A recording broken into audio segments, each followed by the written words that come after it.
우리가 지금 민수기서를 살펴보고 있는데, 오늘은 그 민수기서의 그, 9번째 시간입니다. 10번이 되는데 9번째 시간인데, 우리가 이 민수기 21장을 통하여서 우리가 한번 살펴보게 될 것입니다. 우리가 오늘은 성경 공부를 한다고 생각하시고 보시면은 좋을 것 같아요. 그래서 여러분들이 민수기서를 펼치고 그 성경 본문을 따라서 가시면은 여러분들이 이해하는데 굉장히 많은 도움이 될 거라고 생각을 합니다. 그래서 우리가 민수기 21장을 아주 깊이 한번 살펴보는 시간을 우리가 이 시간 가졌으면 좋겠습니다. 제가 제목을 가나안 정복의 청신호라고 잡았습니다. 그 청신호의 왜 그 잡았는지를 민수기 21장을 마치게 되면은 여러분들이 그것을 이해할 수 있을 것이라고 생각을 하게 됩니다.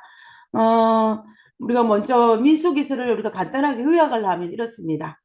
1장부터 10장까지는 우리가 민수기서가 총 어디까지 나와 있냐면은 이 36장까지 나와 있는데 1장부터 10장까지는 이스라엘 백성들이 가나안 땅을 향해 가기 위해서 출발하고 있는 것을 쫙 설명하고 있습니다. 그다음에 이제 이 11장부터 19장은 출애굽기 2년, 그러니까 한마디로 말하면 출애굽한 지 2년 사이에 어떤 일이 날 것인지를 사건을 다루고 있는 것이 바로 이 부분입니다. 그리고 민수기 20장부터 등장하는 부분들은 어디서부터 볼 수 있냐면은 출애굽 40년, 그러니까는 38년 6개월이 지나고 난 다음에 40년 그 사이에 어떤 일이 있었는지를 설명하고 있는 것이 바로 이 출애굽기 20장부터 부분입니다. 그래서 이걸 크게 세 부분으로 우리가 나눌 수 있는 것을 볼 수가 있는 것입니다. 자, 그래서 우리가 지난번에 살펴본 바에 의하면 그 가데스 바네 이스라엘 백성들이 출애굽 40년이 되었을 때 40년 1월에 그들이 다시 어디로 도착하냐면 가데스 바네아에 도착합니다.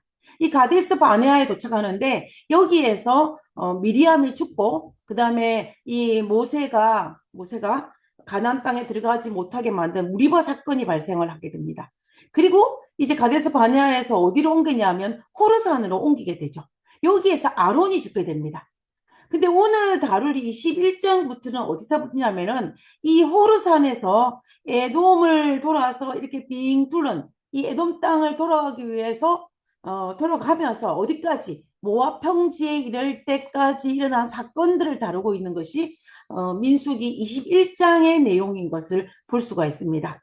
그러면 오늘 21장을 통하여서 호르산을 출발하여서 그들이 에돔을 우회하여서 돌아서 이 가나안 땅의 맞은편인 여리고 맞은편인 이 모압 평지까지 가는 도중에 어떤 일이 일어난지를 우리가 한번 살펴보도록 하겠습니다. 자, 그러면 이제 우리가 먼저 민수기 21장 1절부터 3절에 있는 말씀을 한번 살펴보았으면 좋겠습니다. 네겝에 거주하는 가나안 사람 곧 아락 왕이 이스라엘이 아다림 길로 온다음을 듣고 이스라엘을 쳐서 그 중 몇 사람을 사로잡은지라. 이스라엘이 여호와께 서운하여 이르되 주께서 만일 이 백성을 내 손에 넘기시면 내가 그들의 성읍을 다 멸하리이다. 여호와께서 이스라엘의 목소리를 들으시고 가나안 사람을 그들의 손에 넘기심에 그들과 그들의 성읍을 다 멸하니라. 그러므로 그곳 이름을 호르마라 하였더라. 지금 우리가 이 본문을 가만히 살펴보면요. 여기에 이 가나안에 살고 있는 누가 아랏 왕이 이스라엘 백성들이 아달림 길로 온다는 소리를 듣고 먼저 선제 공격을 하고 있는 장면입니다. 여기 아다림이라는 것은 뭐냐면요. 지명 이름이 아니에요. 이거는 그 뜻이 뭐냐면 군사 통로라는 의미입니다. 다시 말하면 요새화된 길, 그다음에 그 군사 통로, 군사길. 한마디로 말하면 전쟁을 하려면 이 길을 통하여서 온다는 거예요. 그러니까는 결과적으로 제가 지도를 살펴보면 여기 북쪽에 이 호르산에서 이스라엘 백성들이 있을 때 이런 상황입니다. 그러니까 북쪽에서 누가 내려오냐면은 가나안에 살고 있는 아랏 왕이 어디로 자기 북쪽을 향하여 쳐들어온다는 것을 생각하고, 자기 생각이죠. 자기가 그렇게 생각을 하고 먼저 선제 공격을 하였다라는 것을 우리가 볼 수가 있는 것입니다. 우리가 여기에서 호르마라는 지명 이름이 등장하는 것을 볼 수가 있는데요. 우리가 알다시피 이 가나안 백성들은 지금으로부터 이때부터 38년 전에 일어난 사건들을 머릿속에 기억하고 있었던 것입니다. 이 38년 전에 지금 이 민수기 21장을 기준으로 해서 38년 전에는 어떤 사건이 있었냐면은 우리가 알다시피 민수기 14장에서 이 10명의 12명의 정탐꾼을 보내고 난 다음에 이스라엘 백성들이 10명의 정탐꾼의 말을 듣고 하나님을 거역하게 되자 그들에게 하나님께서 그들에게 어떤 선고를 내렸냐면은 너희들이 가나안 땅에 가지 못하고 40년 동안 광야에서 헤매고 난 이후에 너희 후손들이 가나안의 땅에 갈 것이라 라고 말하지 않았습니까? 그 이야기를 들으면 모든 백성이 다 순종해야 되는데 그 중에 일부 민수기 14장 끝에 보면 일부 그 말씀에 순종하는 일부 사람들이 전쟁을 하러 올라가는 장면이 등장을 합니다. 그래서 민수기 14장 40절에 보면은 아침에 일찍 일어나 이들은 누구냐면요. 하나님께서 너희들은 다시 광야로 돌아가라 라고 했는데 그 말씀을 듣지 않은 그들입니다. 그들이 일어나 산 꼭대기로 올라가며 이르되 보소서 우리가 여기 있나이다. 우리가 여호와께서 허락하신 곳으로 올라가리니 라고 그들이 모세와 동행하지 아니하고 하나님 말씀을 거역하고 가나안 땅을 하여서 공격하는 장면입니다. 그다음에 이제 45절에 가면 그 공격한 결과가 어떻게 되냐면 45절에 보면 아말렉인과 산간지대에 거주하는 가나안 사람들이 내려와서 누구를 그들이라는 것은 여기에 올라간 이스라엘 백성들이죠. 그들을 무찌르고 호르마까지 이르렀더라고 했습니다. 호르마까지 이르라고 했는데 우리가 여기 지도를 살펴보면 호르마가 여기에 등장하는 것입니다. 그러니까 한마디로 말하면 14년 전에는 이 호르마까지 와가지고 가나안 이스라엘 백성들을 무찔렀어요. 그래서 이스라엘 백성들이 패배를 했습니다. 그러니까 14년 전에, 아니 38년 전에는 실패한 장소였어요. 이 호르마가. 그런데 어떻게 됐냐면은 이제는 출애굽기 40년이 되었을 때는 이 로마에서 이스라엘 백성들이 승리를 한 것을 볼 수가 있는 것입니다. 그런 측면에서 볼 때 가나안 정복의 첫 번째 청신호라고 우리가 볼 수가 있는 것입니다. 여기에는 38년 전에는 실패했던 장소가 지금 38년 이후에는 이곳에서 승리의 장소로 하나님이 바꾸신 것을 볼 수가 있어요. 우리가 이 민수기서를 읽어보면요. 이 민수기 21장 그 이전에는 그들이 반역하고 그로 말미암아 재앙을 받고 그로 말미암아 죽임을 당하고 이런 일들이 계속 반복되는 것을 볼 수가 있어요. 한마디로 말하면 실패하는 것입니다. 실패해요. 광장 40년 동안 그들은 가나안 땅에 들어가기 위해서 가나안 땅에 들어갔으면 아주 좋은 어떤 사인이 볼 수 있는 그런 것들이 보이지 않았습니다. 근데 민수기 21장에 딱 오니까 그들이 38년 전에는 똑같은 그 가나안 사람과 전쟁을 치러서 실패를 했는데 지금은 승리를 거둔 거예요. 그러니까는 그들의 마음속에 어떤 마음이 들겠습니까? 하나님께서 우리에게 가나안을 허락하시는구나 라는 생각을 하게 될 수밖에 없는 것입니다. 그런 측면에서 볼 때 민수기 21장에 있는 그 앞부분 1절부터 3절에 있는 이 부분을 우리가 가나안 정복의 첫 번째 청신호라고 우리는 볼 수밖에 없는 것입니다. 자, 그러면 우리가 한번 생각을 해보시기 바랍니다. 이스라엘 백성들이 이제 어디로 갈 상황이냐면 여기에서 호르마의 길이 열렸습니다. 그죠? 고르산에서 호르마로 가는 길이 열렸어요. 정복을 했으니까.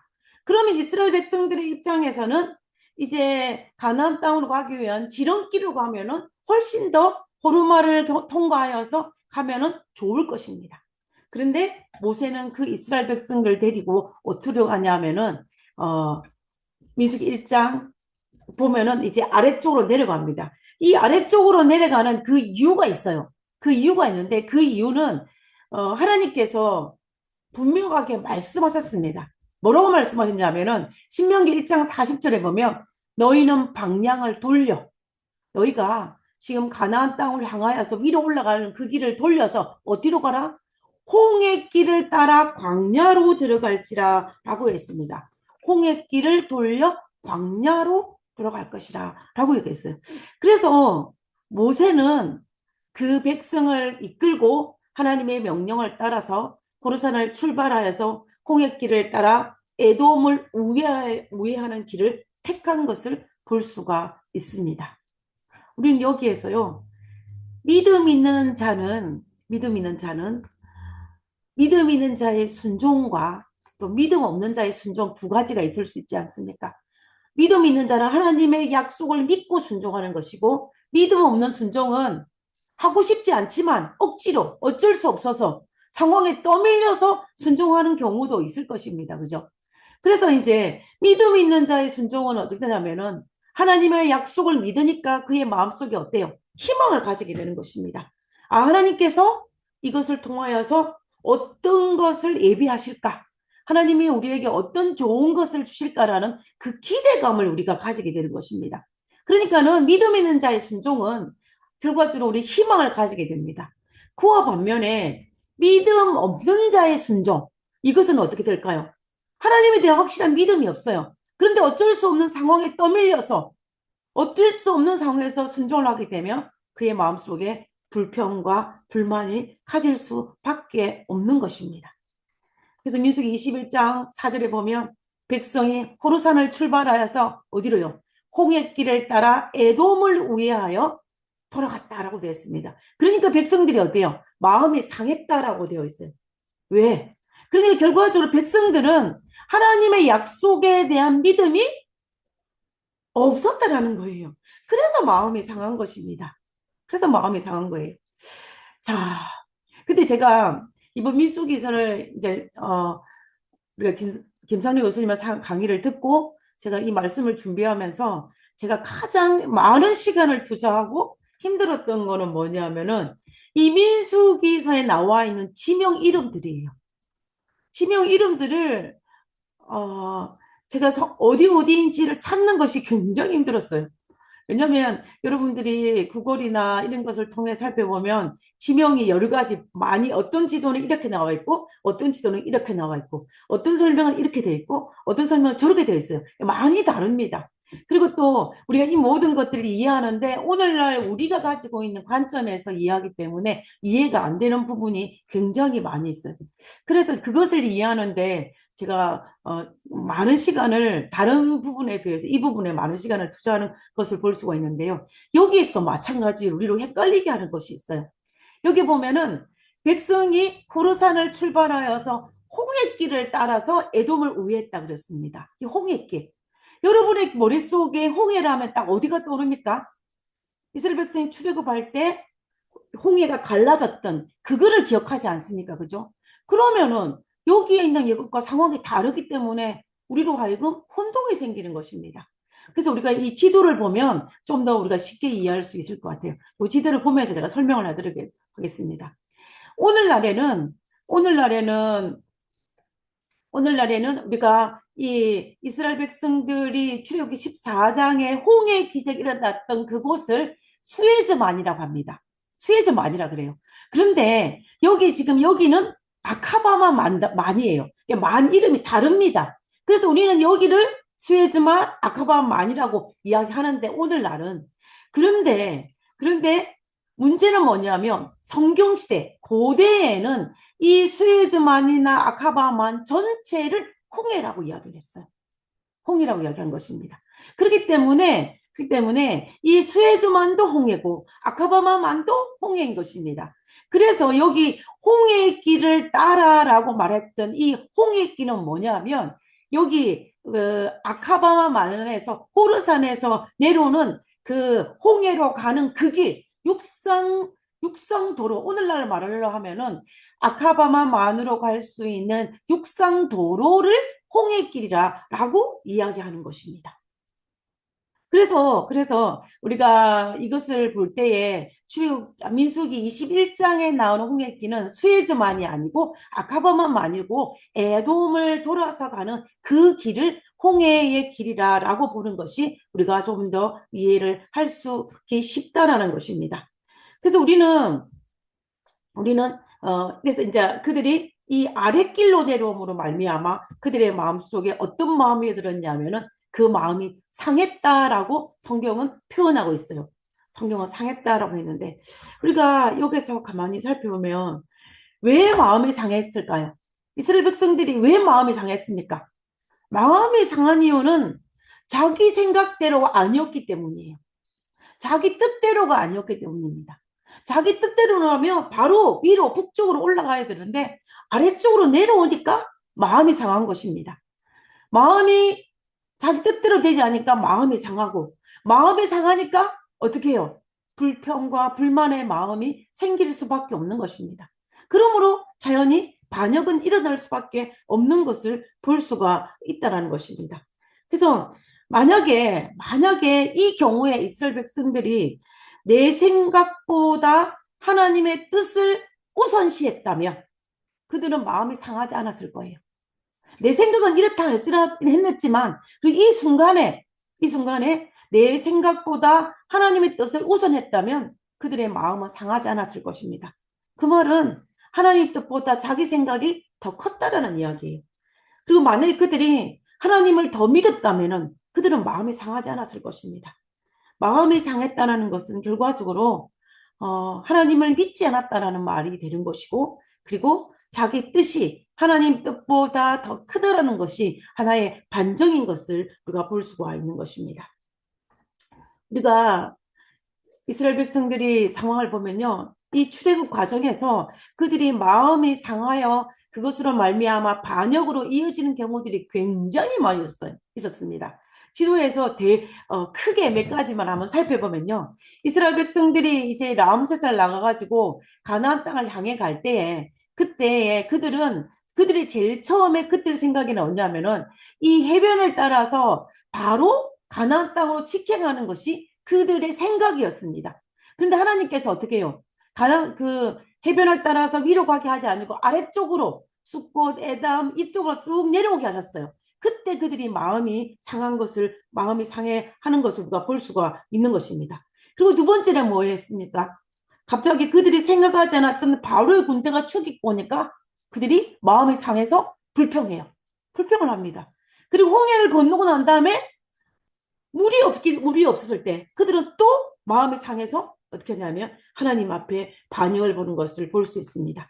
또 시내산에 올라갔던 모세가 속히 내려와야 되는데 내려오지 않으니까 그들이 또 마음을 상해요. 또 마음이 상해서 또 불평을 합니다. 그리고 이제 출애굽을 하여 민수기에서 넘어와 가지고 이제 이스라엘 백성들이 시내산을 출발을 해서 가나안 땅을 향해 갈 때 그들이 생각대로 해변에 좋은 길을 가지 아니하고 산악지대로 간다고 또 마음이 상하여서 그들이 또 불평하는 것을 볼 수가 있습니다. 그리고 가데스 바네아에서는 하나님께서 이 광야 40년을 선포하자 그들이 마음이 상했어요. 가나안으로 바로 가야 되는데 그래서 그 결과 고라와의 반역이 일어나는 것을 우리가 볼 수가 있는 것입니다. 그리고 또 여기에 이제 호르산에서 이 가나안 땅으로 바로 가지 아니하고 에돔을 우회하는 거로 말미암아 마음이 상해서 또 반역을 일으키는 것을 우리가 볼 수가 있습니다. 이스라엘 백성들이 이렇게 매번 마음이 상했어요. 매번 마음이 상했습니다. 그때마다 정말로 그것을 하나님을 믿고 참고 인내하기보다는 어떻게 했냐면은 그 불만의 마음을 키워서 반역하는 걸로 가는 것을 볼 수가 있습니다. 이 출애굽 40년의 역사에서 계속 반복되는 패턴인 것을 우리가 발견을 할 수가 있습니다. 그래서 우리는 이 모든 것들을 살펴볼 때 우리가 내 생각대로 되지 않는 일이 하나님 내 생각대로 되지 않는다고 하여서 내 마음에 불평하기보다는 이 속에 하나님의 뜻이 있을 것이라고 믿고 또 하나님의 섭리가 있을 것이라고 믿고 하나님 앞에 하나님을 믿음으로 내 생각을 적고 하나님께 순종하는 것이 우리에게 필요합니다. 그리고 내 마음에 혹시 불편한 마음이 들거나 내 마음이 상한 마음이 들 때 우리는 그 마음을 계속 방치하거나 아니면 그 마음을 키우기보다는 하나님께서 나에게 더 좋은 것을 주실 줄을 믿고 또 그의 약속을 믿고 또 잠잠히 하나님을 신뢰하면서 우리의 상한 마음을 하나님 앞에 내려놓고 치유받는 것이 필요한 것 같아요. 우리가 그것을 무엇으로 치료할 수 있을까요? 그 치유하는 방법은 한 가지밖에 없습니다. 하나님의 약속을 믿는 거예요. 우리가 어떻게 하나님의 약속을 믿을 수 있을까요? 이스라엘 백성들의 입장이라면 과거에 그들을 인도하신 하나님을 기억해내는 것입니다. 우리라면은 우리의 삶의 과거에 나의 삶을 인도하신 하나님을 기억해내는 것입니다. 그리고 우리는 이스라엘 백성들보다 더 중요한 좋은 것이 하나 있습니다. 그것은 무엇이냐면은 우리는 성경이 있어요. 성경을 통하여서 하나님께서 우리에게 어떻게 가장 좋은 것인지를 우리가 말씀을 통해서 깨닫고 그것을 믿음으로 말미암아 내 마음속에 일어나는 어떤 악한 감정들을 잠재우는 것이 우리에게 굉장히 필요하다는 것입니다.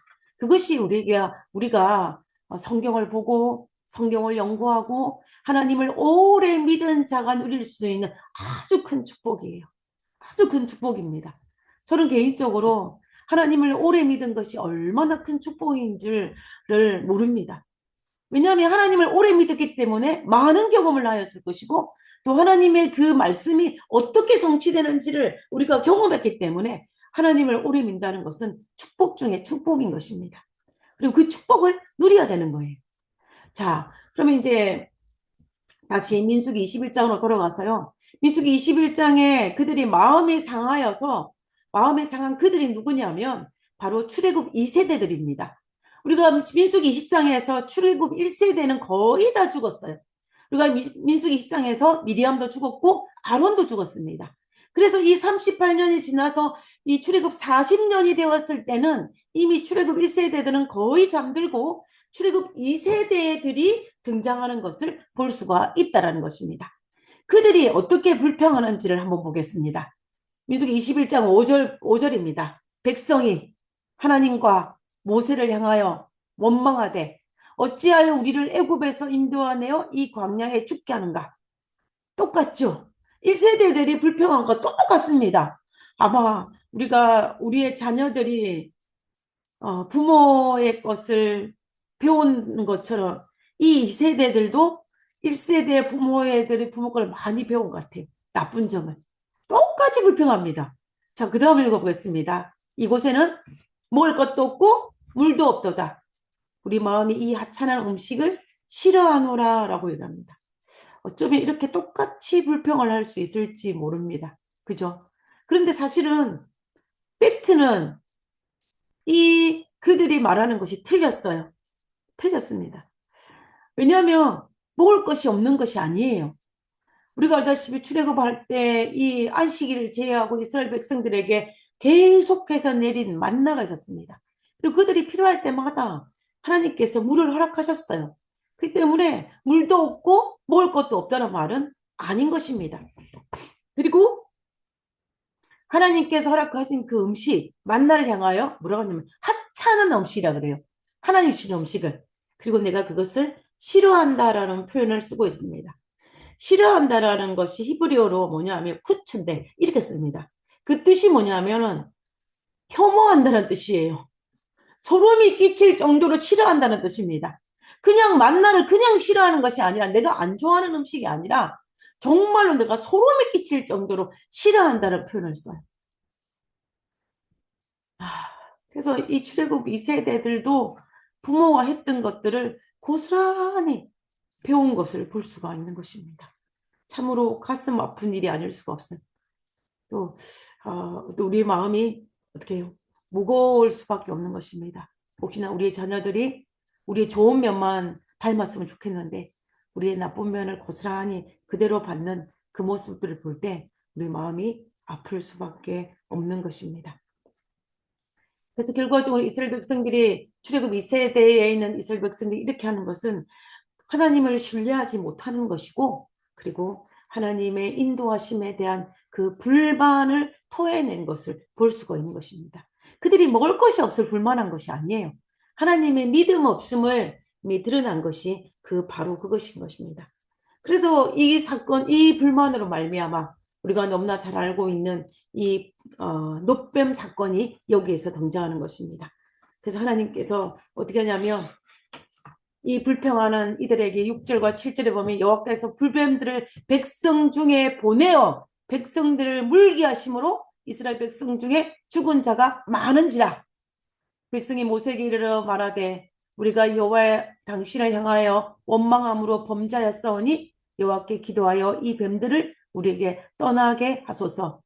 모세가 백성을 위해 기도하며 이 민수기 21장 6절과 7절은 이 패턴도 똑같습니다. 그죠? 똑같아요. 하나님께서 불뱀을 보내어 그들이 죽게 되니까 어떻게 합니까? 그들이 모세 앞에 와가지고 자기가 범죄했다고 고백해요. 그리고 하나님 모세에게 우리를 위해서 기도해 달라고 요청합니다. 그럼 모세가 또 기도해요. 그래서 이런 패턴들이 계속 반복되는 것을 볼 수가 있는데요. 여기에서 하나님께서 반역하는 불평하는 그들에게 불뱀을 보내셨다라고 되어 있습니다. 실제로 이 지역에서는 뱀들이 굉장히 많아요. 굉장히 많다고 합니다. 그래서 이 지역을 여행할 때는 지팡이를 콕 찍으면서 여행을 한다고 그래요. 왜냐하면 지팡이를 찍으면서 있는 뱀들을 쫓으면서 여행할 정도로 이곳에는 뱀이 많다라고 이야기하는데, 우리가 여기서 볼 때 하나님께서 이 뱀이 없는 곳에 뱀을 불러 모아가지고 이스라엘 백성들을 진영에 보낸 것이라고 보기보다는 지금까지 하나님께서 뱀들이 많은 곳에 이스라엘 백성들이 행진할 때 뱀이 그들을 가까이 가지 못하도록, 뱀들이 그들을 물지 못하도록 보호를 하셨는데 하나님께서 그 보호를 거두셨다라고 보는 것이 더 현명할 것입니다. 그래서 그렇게 되자 어떻게 해요? 하나님께서 그 보호망을 거두게 되자 뱀들이 이스라엘 백성들을 물게 되므로 그로 말미암아 이스라엘 백들이 고통 중에 울부짖고 또 고통 중에 죽어가는 일들이 많이 생긴 것을 볼 수가 있는 것입니다. 그래서 이제 모세가 백성들을 위해서 중보기도하자 하나님께서 그 대안책으로 마련해 주신 것이 이 불뱀을 만들어 장대 위에 매달라는 것입니다. 그리고 물린 자마다 그것을 쳐다보며 살게 될 것이라 라고 하나님께서 말씀하고 계시는 것을 볼 수가 있는 것입니다. 여기 보면은 우리가 이 하나님께서 요한복음 3장 14절과 15절에서 이 민수기 21장에 등장한 이 놋뱀을 장대에 매다는 것이 무엇을 예표하고 있는지를 본인이 직접 말씀하셨습니다. 모세가 광야에 뱀을 든 것 같이 인자도 예수님 자신도 들려야 하리니 이는 저를 믿는 자마다 영생을 얻게 하려 하심이라 그랬습니다. 그래서 이것이 상징하는 것은 결과적으로 뭐냐면 예수님의 십자가를 상징하는 것이라고 볼 수 있습니다. 예수님 십자가를 예표하는 거예요. 그래서 뱀은 뭘 상징하냐? 예수님을 상징하는 것이고, 또 그것을 쳐다보는 것은 뭐냐면 우리가 그 하나님의 약속을 믿고 쳐다보는 그 믿음을 상징하는 것을 볼 수가 있는 것입니다. 그래서 이 뱀에 물린 자는 쳐다봐야만 구원을 받을 수가 있어요. 그래서 그것은 결국 믿음을 가진 자만이 구원을 받을 수 있다는 것입니다. 그래서 구원의 조건은 믿음이에요. 믿음인 것을 우리가 볼 수가 있다는 것입니다. 그것은 예수님께서 직접 하신 말씀이기 때문에 우리가 이의가 없을 것이라고 생각합니다. 그래서 우리는 이것을 통하여서 믿음을 가지고 놋뱀을 쳐다본 자에게는 하나님께서 회복할 수 있는 그 길을 열어주셨다는 것을 우리가 볼 수가 있습니다. 그런데 우리는 참 인간은 어리석은 것 같아요.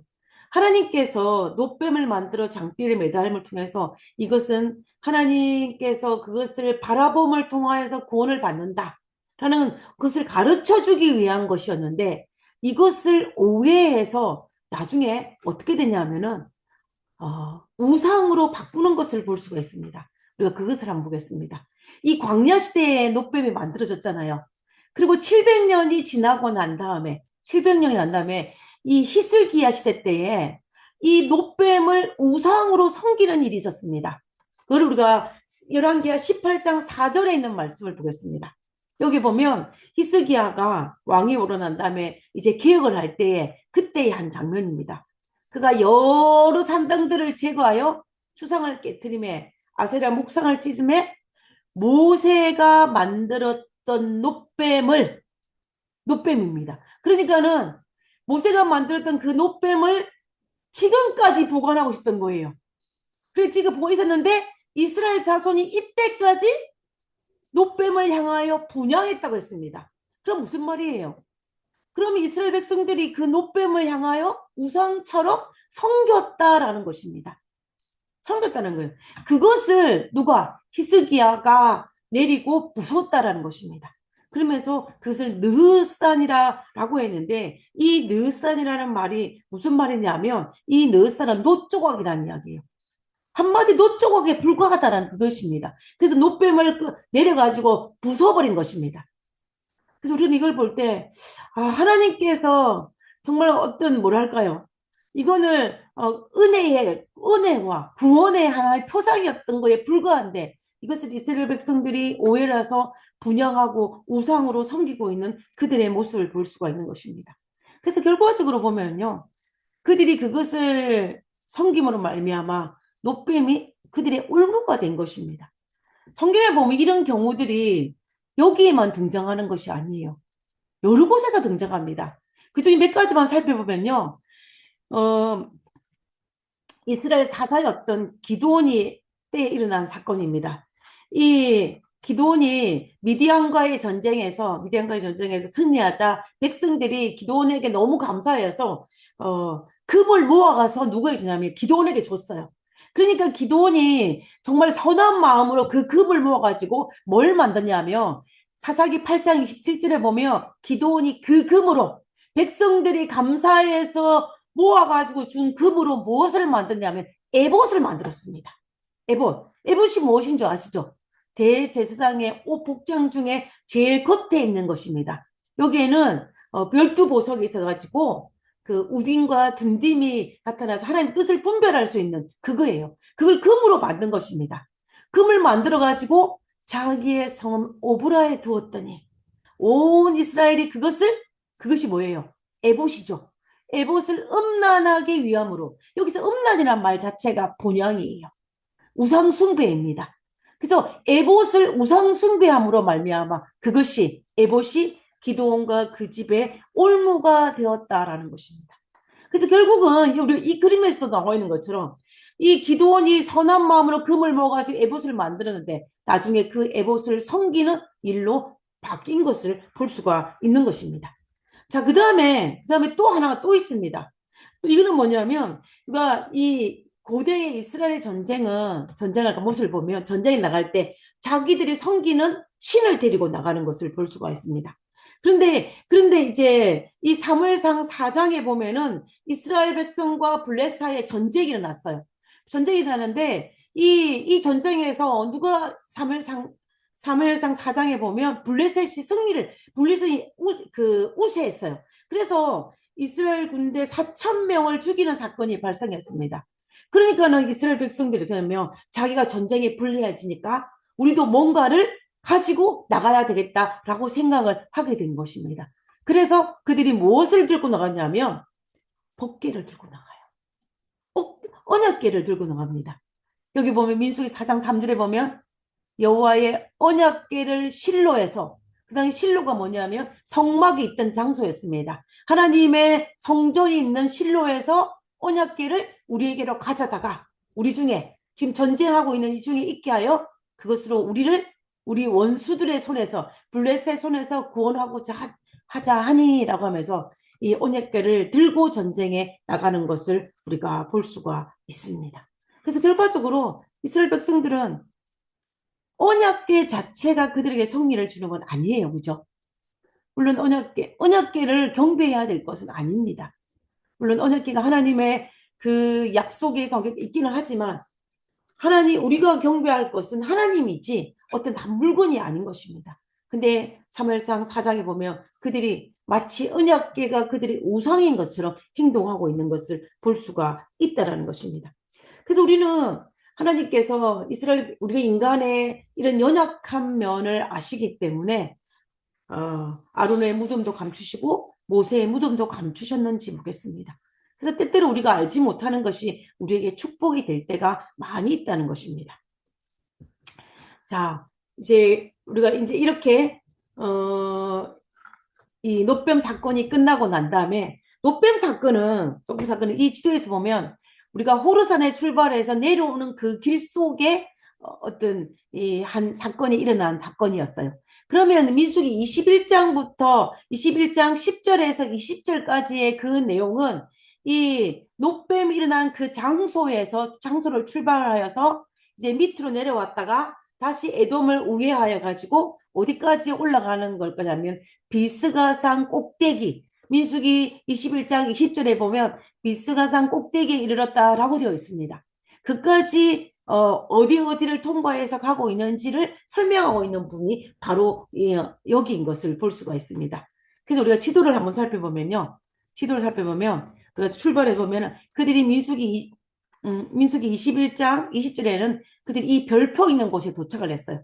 벌써 이 사해를 건너서 모압 땅을 지나서 어디까지 올라갔냐면 저 위까지 별표까지 올라간 것을 대략 여기까지 올라간 것을 우리가 볼 수가 있는 것입니다. 그런데 민수기 21장 2절에 보면 느보산까지 올라갔다고 되어 있어요. 느보산까지 아니 비스가산까지 올라갔다고 했습니다. 비스가산 꼭대기. 근데 여기서 우리가 한 가지 해결해야 될 부분이 있어요. 여러분 모세가 죽었던 장소가 어디인지 기억하시죠? 모세는 느보산에서 죽었다라는 성경 구절도 있고 비스가산에 죽었다는 구절도 있어요. 두 개 다릅니다. 그러면 도대체 이게 뭘까? 여기에 지도도 보시면 비스가산이라고 되어 있는 것이 또 있고 제가 별표도 비스가산 꼭대기라고 그랬지 않습니까? 그러니까 장소가 달라요. 이 지도에서는 비스가산이 가운데 정도 있습니다. 길가 아래쪽에 있어요. 시딤 옆에. 그런데 우리가 이 본문을 잘 읽어보면은 이 민수기 21장 20절에 비스가산 꼭대기라고 되어 있는 곳이 이 별표가 있는 이 즈음이에요. 이 즈음입니다. 그러면 도대체 이 본문을 우리가 어떻게 해석을 해야 될 것인가를 우리가 한번 생각해 볼 필요가 있는 것입니다. 이것을 이해하기 위해서 하나의 예를 들어보겠습니다. 제가 이 한국에 어디서 살았냐면 지리산에 살았어요. 지리산 그 줄기에 살았습니다. 지리산인데 이 지리산이 어디에 있냐면 소백산맥 줄기의 한 봉우리가 지리산이에요. 맞죠? 소백산맥의 하나가 봉우리가 지리산입니다. 그러면은 이 성경에서 말할 때 소백산맥에 해당하는 것을 비스가산이에요. 전체를 비스가산이라고 보면은 비스가산은 하나의 봉우리를 말하는 것이 아니고 뭐다? 소백산맥처럼 큰 영역을 말하는 거예요. 그 다음에 지리산은 뭐냐면 느보산입니다. 꼭대기예요. 한 봉우리라고 볼 수가 있는 것입니다. 그러니까 제가 소백산맥 줄기에 살았다 해도 맞는 말이에요. 그죠? 그리고 제가 지리산에 살았다라고 해도 맞는 말입니다. 틀린 말이 아니에요. 그래서 성경에서 어떨 때는 산맥을 이야기하는 그 큰 줄기를 말한 비스가산이라는 표현을 썼고 어떤 경우에는 느보산이라는 표현을 썼어요. 봉오리, 느보산이라는 표현을 썼습니다. 그래서 우리가 여기 성경을 읽을 때 우리가 헷갈리는 거예요. 그런 측면에서 볼 때에. 그렇지만 우리가 이 개념을 가지시면은 우리가 좀 더 쉽게 이야기할 수가 있는 것입니다. 그래서 민수기 21장 20절에 그들이 비스가산 꼭대기라고 했는 그것은 우리가 오늘날 정확하게 어디인지는 알지 못하지만 지도상에서 볼 때에 우리는 이 별표 즈음에 있다라는 것을 우리가 알 수가 있는 것입니다. 고고학적으로 이곳이 정확하게 어디인지를 오늘 아직까지 밝히지는 못했다라고 합니다. 그래서 이제 그들이 민수기 21장 21절부터 보면은 여기에서 이 별표에서 어디까지 저 안쪽 이 여리고 맞은편 모압 평지까지 갈 때에 어떤 일이 일어났는지를 다루고 있는 것이 민수기 21장 21절부터입니다. 그러면 우리가 민수기 20, 자, 보겠습니다. 지금 제가 이 동그라미를 쳐놓은 이것이 뭐냐면 이곳에 누가 살고 있었냐면요. 아모리 족속이 살고 있었습니다. 아모리 족속에 살고 있었는데 여기를 지나가려고 보니까 어때요? 여기를 보니까는 이 아모리 족속을 통과해야만 그 요단강 맞은편으로 갈 수가 있는 거예요. 여리고 맞은편. 그러니까는 여기에서 무엇을 하겠습니까? 내가 아모리 왕에게 이곳을 지나갈 수 있도록 허락해 달라고 또 사신을 보내야 되는 상황이 발생한 것입니다. 자, 한번 그 부분을 보겠습니다. 여기 보면 이스라엘이 아모리 왕 시온에게 사실을 보내어 이르되 우리에게 당신의 땅을 지나가게 하소서. 우리가 밭에든지 포도원에든지 들어가지 아니하고 우물물도 마시지 아니하고 당신의 지경에 다 나갈까지 왕의 큰 길, 킹스웨이, 왕의 대로로만 지나가겠나이다 라고 또 요청을 합니다. 또 요청을 해요. 자, 요청을 하는데 그때 그 요청을 어떻게 합니까? 단칼에 거절해요. 단칼에 거절합니다. 단칼에 거절하니까 이제는 그때 민수기 21장 잘 보면 이 거절하자 이스라엘 백성들이 이번에는 누가 하냐면 전쟁을 치릅니다. 하나님이 막지를 않으셨어요. 그 옛날 에돔이 똑같은 이런 시체가 발생할 때는 하나님이 이스라엘 백성들에게 에돔과 싸우지 말고 어떻게 해라? 우회에 돌아가라 그랬는데 이번에는 아모리 족속일 때는 그렇게 하지 않고 전쟁을 하라고 했습니다. 그래서 24절에 보면 이스라엘이 칼날로 그들 아모리를 쳐서 무찌르고 그 땅을 아르논에서부터 야복까지 점령하여 암몬 자손에게 미치니 암몬 자손의 경고하니라 하고 되어 있습니다. 그래서 여기에 보면은 그 이유가 있어요. 왜 그랬냐면은 우리가 알다시피 에돔 족속과 모압과 암몬은 이스라엘이 형제 나라예요. 형제 나라입니다. 에돔은 에서의 우손이고 우리가 알다시피 모압과 암몬은 아브라함의 조카 롯의 우손이에요. 롯의 우손입니다. 그러니까 하나님께서 에돔과 모압과 암몬은 건들지 말라 그러셨어요. 그래서 우회해가지고 들어갔는데 아모리 족속에게는 상황이 달랐습니다. 아모리 족속은 가나안의 대표 원주민이었어요. 원주민이었습니다. 이거는 정복의 대상이었습니다. 우리가 그것을 어디냐면 하나님께서 가나안 땅에 들어갔을 때 가나안 땅에 살고 있는 7족속을 내쫓아라 그랬습니다. 그걸 기억하시죠? 그래서 보면은 출애굽기 3장 8절에 보면은 이 7족속의 이름이 쫙 나와요. 가나안 족속, 헷 족속, 아모리 족속 나오는데 그 중에 누가? 아모리 족속이 여기 포함되는 것입니다. 그래서 이들은 정복의 대상이었어요. 근데 이스라엘 백성들이 아모리 족속에게 사실을 보내서 우리가 통과하게 해달라고 했는데 거절을 한 것입니다. 그렇게 되니까 어떻게 해요? 전쟁을 치러서 그것을 정복하는 것을 볼 수가 있어요. 그리고 이거는 넘어가겠습니다. 그래서 보면 이 가나안 정복의 두 번째 정치노입니다. 이 아모리를 정복한 것입니다. 여기 지금 색깔로 구분되어 있는 이 부분을 정복한 거예요. 다 정복을 했습니다. 여기 헤스본은 어디냐면 이 아모리의 오늘날 우리말로 하면 수도예요. 이것을 정복을 한 것입니다. 정복을 해가지고 이제는 여리고 맞은편까지 점령해서 이곳에 도착한 것을 볼 수가 있습니다. 민수기 20장, 21장 첫 번째는 가나안 땅에서 내려온 이 호르마를 정복했다면 이제 이 아모리를 정복한 것을 우리가 볼 수가 있다는 것입니다. 자, 그 다음에 이제 그리고 정복하고 난 다음에 여기에서 어디로 가냐면 그들이 돌이켜. 그들은 누구냐면 이제 아모리를 정복하고 난 다음에 그들이 돌이켜서 바산길로 올라갔다 그랬습니다. 위쪽으로 올라간 거예요. 바산의 왕 옥이 그의 백성을 다 거느리고 나와서 그들과 맞서 싸웠는데 누가 승리를 하냐면 이스라엘 백성들이 승리하는 것을 볼 수가 있습니다. 그래서 여기에 보면은 우리가 알다시피 여기 지금 북쪽에 있는 이스라엘 백성들 북쪽에 있는 바산 왕을 정복하는 것을 볼 수가 있어요.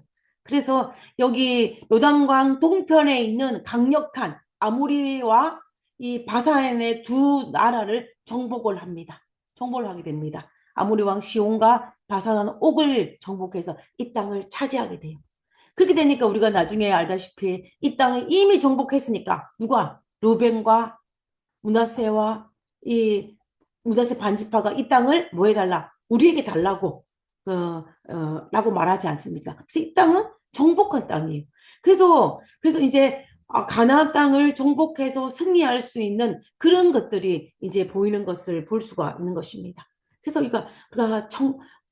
이것은 이스라엘 백성들의 입장에는 어떻겠습니까?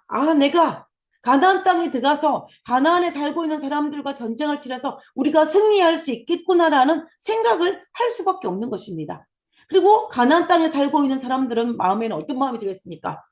야, 이 이스라엘 백성들이 만만치 않은 사람이구나라고 두려움을 가질 수밖에 없는 것입니다. 우리가 여리고를 정탐할 때에 라합이 그 말을 했어요. 라합이 뭐라고 했냐면 너희가 요당 저쪽에 있는 아모리 사람의 두 왕 시온과 오게에게 행한 일을 우리가 듣고 두려움에 벌벌 떨었다. 그 말을 했습니다. 그러니까는 이 유단강 동편에 있는 이 왕을 제거하는 거는 이스라엘 백성에게는 정말로 가나안 땅 정복을 할 수 있다는 정신호가 될 수밖에 없는 것입니다. 없는 것이에요. 그래서 우리가 이 민수기 21장을 통해서 세 가지 정신호를 발견할 수가 있는데 첫 번째는 가나안 왕이었던 아랏 왕을 정복한 것이고 호르마죠. 그 다음에 이 두 번째는 아모리 왕 시온을 정복한 것이고 그 다음에 세 번째는 바산 왕 옥을 정복한 것입니다. 그러므로 말미암아 이제 민수기 21장부터는 이제 전쟁을 치러서 승리하는 장면으로 이 모든 것들이 전환되는 것을 볼 수가 있어요. 그전에는 실패했다면 민수기 21장부터는 이스라엘 백성들이 승리하는 거로 방향이 바뀌는 것입니다. 전환점이 바로 민수기 21장인 것을 볼 수가 있다는 것입니다. 그래서 이스라엘 백성들이 정말 부족했지만 하나님께서 그 약속을 지키시고 하나님께서 그들에게 가나안 땅으로 들어갈 때 그들에게 용기와 희망을 주기 위해서 청신호를 주시고 그런 말미암아 그들이 전쟁에 승리하는 것을 볼 수가 있다라는 것을 우리가 이 민수기 21장을 통해서 발견할 수 있는 것입니다. 그래서 우리가 민수기 21장을 마치면서 우리는 순종하는 자에게 승리케 하시는 하나님을 바라보면서 우리가 하나님 앞에 믿음과 또 순종할 수 있는 우리 모두가 되기를 간절히 바라면서 오늘 민수기 21장을 마치도록 하겠습니다.